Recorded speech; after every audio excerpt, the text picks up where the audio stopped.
بسم اللہ الرحمن الرحیم۔ ایک صحابی کو رسول خدا صلی اللہ علیہ وآلہ وسلم کی دعوت کا اشتیاق ہوا۔ اس نے اپنی بیوی سے کہا، میں رسول خدا صلی اللہ علیہ وآلہ وسلم کو اپنے گھر پر دعوت دینا چاہتا ہوں، یہ ہمارے لیے بڑی سعادت ہے۔ بیوی نے کہا، ضرور دعوت دیں۔ صحابی نے چھری اٹھائی اور ایک بھیڑ ذبح کی۔ بیوی کھانا پکانے میں مصروف ہو گئی اور صحابی آپ صلی اللہ علیہ وآلہ وسلم کو لینے کے لیے مسجد نبوی کی طرف چلے گئے۔ صحابی کے دو چھوٹے چھوٹے بیٹے تھے۔ ایک بیٹے نے صحابی کو بھیڑ ذبح کرتے ہوئے دیکھا تھا۔ باپ کے جانے کے بعد اس نے اپنے چھوٹے بھائی سے کہا، کاش تو ہوتا تو دیکھتا کہ ابو نے بھیڑ کیسے ذبح کی، کیا میں تمہیں بتاؤں؟ چھوٹے بھائی نے جواب دیا، ہاں ہاں ضرور دکھاؤ۔ بڑے بھائی نے چھری اٹھائی اور چھوٹے بھائی کی گردن پر چلا دی اور اس کی گردن کاٹ دی۔ جب بچے کی چیخیں ماں کے کانوں میں پڑیں تو اس نے بیٹے کو ڈانٹ کر کہا، تو نے کیا کر دیا؟ بڑا بیٹا ماں کی مار سے بچنے کے لیے چھت پر دوڑا اور چھت سے گر کر مر گیا۔ جب ماں نے دونوں بچوں کی لاشیں دیکھیں تو منہ پیٹ کر رہ گئی، مگر اس نے اتنے بڑے صدمے کے باوجود آپ صلی اللہ علیہ وآلہ وسلم کے لیے کھانا پکانے میں کوئی کوتاہی نہ کی۔ اس نے بچوں کی لاشیں اٹھائی، دوسرے کمرے میں ان کو رکھ کر اوپر کپڑا ڈال دیا۔ کچھ دیر بعد اس کا شوہر حبیب خدا کو اپنے ساتھ لے کر آیا۔ آپ صلی اللہ علیہ وآلہ وسلم ایک کمرے میں بیٹھے۔ بیوی نے اپنے شوہر کو بلا کر سارا ماجرا سنایا اور اس سے کہا کہ دل پر قابو رکھنا اور نبی کریم صلی اللہ علیہ وآلہ وسلم کی دعوت میں کوئی خلل نہ واقع ہونے دینا۔ صحابی نے حضور کریم صلی اللہ علیہ وآلہ وسلم کی خدمت میں کھانا پیش کیا۔ ابھی آپ نے لقمہ توڑا ہی تھا کہ جبرائیل امین علیہ السلام آپ پر نازل ہوئے اور کہا کہ آپ اپنے میزبان سے کہیں کہ میں اس وقت تک کھانا نہیں کھاؤں گا جب تک تیرے بیٹے یہاں آ کر نہ بیٹھیں گے۔ نبی کریم صلی اللہ علیہ وآلہ وسلم نے میزبان سے فرمایا، اپنے دونوں بیٹوں کو بھی یہاں بلا لو۔ میزبان نے کہا، یا رسول اللہ، دونوں بچے ہیں، کھیلنے کودنے کے لیے باہر گئے ہوئے ہیں، وہ پتہ نہیں کب واپس آئیں، آپ بسم اللہ کریں اور کھانا کھائیں۔ حضور کریم صلی اللہ علیہ وآلہ وسلم نے فرمایا، یہ ناممکن ہے کیونکہ یہ اللہ کا حکم ہے۔ صحابی نے عرض کی، یا رسول اللہ صلی اللہ علیہ وآلہ وسلم، میرے بیٹے مر چکے ہیں۔ آپ صلی اللہ علیہ وآلہ وسلم نے فرمایا، ان کے جنازے یہاں لے آؤ۔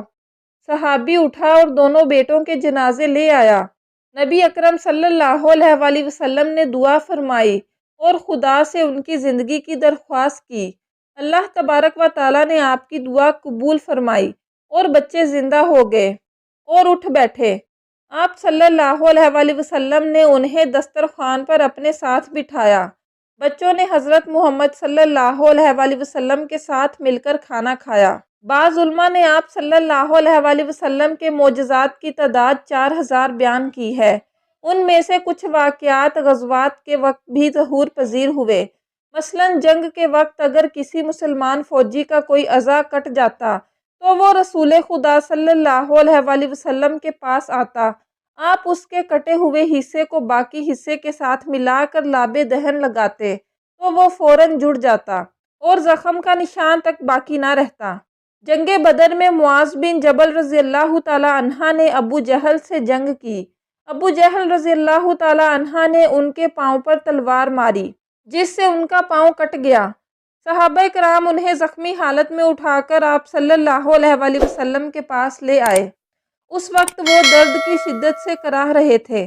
آپ صلی اللہ علیہ وآلہ وسلم نے ان کے پاؤں کا جھولتا ہوا حصہ دوسرے حصے کے ساتھ ملایا اور لابِ دہن لگا کر اوپر پٹی باندھ دی۔ کچھ دیر بعد صحابہ نے ان کی پٹی کھولی تو ان کا پاؤں بالکل ٹھیک تھا اور اس پر زخم کا نشان تک دکھائی نہیں دیتا تھا۔ جنگ خیبر کے قلعوں کو فتح کرنا مسلمانوں کے لیے چیلنج بن گیا تھا۔ مسلمان جب بھی حملہ کرتے تو یہودی سخت مقابلہ کرتے اور اسلامی لشکر ناکام ہو کر واپس آ جاتا۔ ایک قلعے کے پہلوان کا نام مرحب تھا۔ وہ بڑا طاقتور پہلوان تھا۔ جب وہ مسلمانوں کے مقابلے پر آتا تو مسلمان اس کے مقابلے میں ٹھہر نہ پاتے تھے۔ رسول خدا صلی اللہ علیہ وآلہ وسلم نے اعلان کیا کہ کل میں علم اس مرد کو دوں گا جو خدا اور اس کے رسول کا محبوب ہوگا۔ وہ جنگ پر حملہ کرنے والا ہوگا، بھاگنے والا نہ ہوگا۔ اللہ اس کے ہاتھوں پر اپنی مدد نازل کرے گا۔ صبح ہوئی تو آپ صلی اللہ علیہ وآلہ وسلم نے فرمایا، علی کہاں ہے؟ صحابہ نے عرض کی کہ ان کی آنکھوں میں درد ہے اور وہ آرام کر رہے ہیں۔ آپ صلی اللہ علیہ وآلہ وسلم نے فرمایا، انہیں یہاں لاؤ۔ حضرت علی رضی اللہ تعالی عنہ کو آپ صلی اللہ علیہ وآلہ وسلم کی خدمت میں لایا گیا۔ آپ نے تھوڑا سا لاب دہن ان کی آنکھوں پر لگایا تو فوراً تندرست ہو گئے اور یہودیوں کے ساتھ جنگ کے لیے اٹھ کھڑے ہوئے۔ امیر المومنین نے جنگ کا نقشہ ہی بدل دیا۔ آپ نے یہودی لشکر کو تہس نہس کر دیا اور ان کے قلعے کے مضبوط دروازے کو اکھیڑ ڈالا اور ان کے قلعے پر قبضہ کر لیا۔ حضرت علی رضی اللہ تعالی عنہ کا اپنا بیان ہے کہ اس کے بعد پوری زندگی میری آنکھیں کبھی خراب نہیں ہوئیں، اور آخر میں حضرت محمد مصطفیٰ صلی اللہ علیہ وآلہ وسلم کی تواضع کے چند واقعات بیان کرتے ہیں۔ ایک دفعہ کا واقعہ ہے کہ رسول خدا صلی اللہ علیہ وآلہ وسلم اپنے چند اصحاب کے ساتھ سفر پر نکلے۔ راستے میں ایک جگہ انہوں نے پڑاؤ کیا۔ ان کے پاس کھانے کے لیے ایک بکری تھی۔ صحابہ میں سے ایک نے کہا، میں اسے ذبح کروں گا۔ دوسرے نے کہا، میں اس کی کھال اتاروں گا۔ تیسرے نے کہا، میں اس کا سالن تیار کروں گا۔ نبی کریم صلی اللہ علیہ وآلہ وسلم نے فرمایا، میں لکڑیاں اکٹھی کروں گا اور آگ جلاؤں گا۔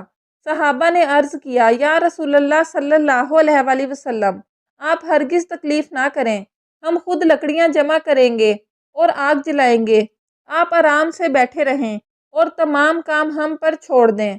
نبی کریم صلی اللہ علیہ وآلہ وسلم نے فرمایا، میں تم پر اپنے لیے کوئی برتری اور فوقیت پیدا نہیں کرنا چاہتا اور میں کسی پر بوجھ بننا پسند نہیں کرتا۔ اللہ تبارک و تعالیٰ کو وہ بندہ ناپسند ہے جو دوسروں پر بوجھ بنا ہوا ہو۔ اہل مدینہ کی عادت تھی کہ وہ روزانہ نماز فجر کے بعد اپنے برتنوں میں پانی بھر کر آپ صلی اللہ علیہ وآلہ وسلم کے پاس لاتے تھے۔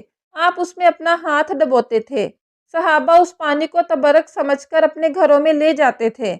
جب شدید سردی ہوتی تھی اور پانی برف کی طرح ٹھنڈا ہوتا تھا، اس وقت بھی لوگ پانی بھر کر آپ صلی اللہ علیہ وآلہ وسلم کے پاس آتے تھے، لیکن آپ نے کبھی کسی کو یہ کہہ کر واپس نہیں کیا کہ پانی بڑا ٹھنڈا ہے، لہٰذا تم اپنا برتن واپس لے جاؤ۔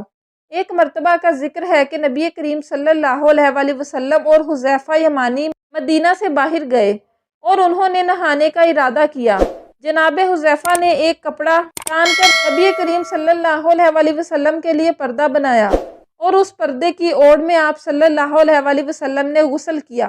جب آپ غسل کر چکے تو آپ نے وہی کپڑا پکڑا اور اسے تان کر فرمایا، حذیفہ اب تم نہاؤ، میں تمہارے لیے پردہ بناؤں گا۔ حضرت حذیفہ نے بہت سی معذرت کی اور کہا، آپ پر میرے والدین قربان جائیں، آپ زحمت نہ کریں، لیکن ان کی معذرت کے باوجود پیغمبر اکرم صلی اللہ علیہ وآلہ وسلم نے اپنے رفیق سفر کی خدمت پر اصرار کرتے ہوئے فرمایا، جب دو شخص رفیق سفر ہوں تو ان میں سے اللہ کو وہ شخص زیادہ پیارا ہوتا ہے جو اپنے ساتھی سے زیادہ محبت کرتا ہے اور اس کی خدمت کرتا ہے۔ روایات میں مذکور ہے کہ ایک کنیز نے رسول خدا صلی اللہ علیہ وآلہ وسلم سے عرض کیا کہ میرا مالک مجھ سے بدسلوکی سے پیش آتا ہے، لہٰذا آپ میرے ساتھ چلیں اور اس سے کہیں کہ مجھ سے بدسلوکی کا یہ رویہ نہ رکھے۔ آپ نے کنیز کو ساتھ لیا اور اس کے مالک کے دروازے کے پاس گئے۔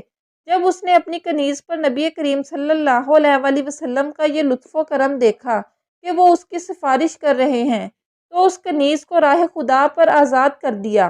حضرت علی رضی اللہ تعالی عنہ کا بیان ہے کہ رسول خدا صلی اللہ علیہ وآلہ وسلم نے فرمایا، جو بھی مسلمان جماعت کی خدمت کرے تو جماعت میں جتنے افراد ہوں گے ان کی تعداد کے برابر اللہ تعالیٰ اسے جنت میں خادم عطا کرے گا۔